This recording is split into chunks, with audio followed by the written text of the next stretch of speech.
Hello and welcome to another fun-filled episode of Adam's Music Box. Now, what do you call a non-novelty song that sort of becomes the best novelty song ever?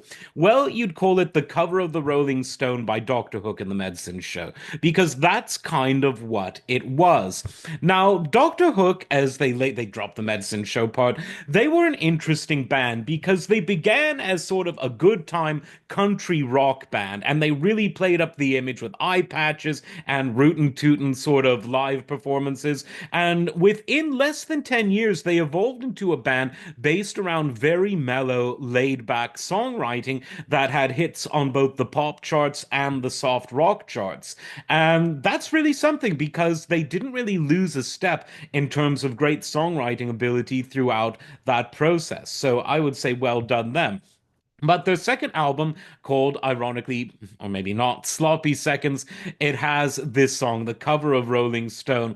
And what I love about it and what kind of makes me think of it as a novelty song is that they go through all of the rock and roll cliches of the late 60s, early 70s that one would have to do in order to get on the cover of the Rolling Stone.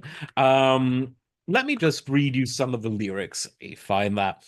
Um, well, we're gonna be big rock singers. We got golden fingers and we love everywhere we go. We sing about beauty and we sing about truth at a $10,000 show, at $10,000 a show. See, or they're recognizing the hypocrisy of the music industry and identifying it. I love it. We take all kinds of pills they give us. That's a reality no one wanted to talk about. All kinds of thrills, but the thrill we've never known is that thrill they'll get you when you get your picture on the cover of the Rolling Stone. And it's a very funny song. It's very creative because they were a clever band. There were in a lot of their lyrics, especially in the early days, there was a lot of double entendre, and in this song, hell, there's even triple entendre.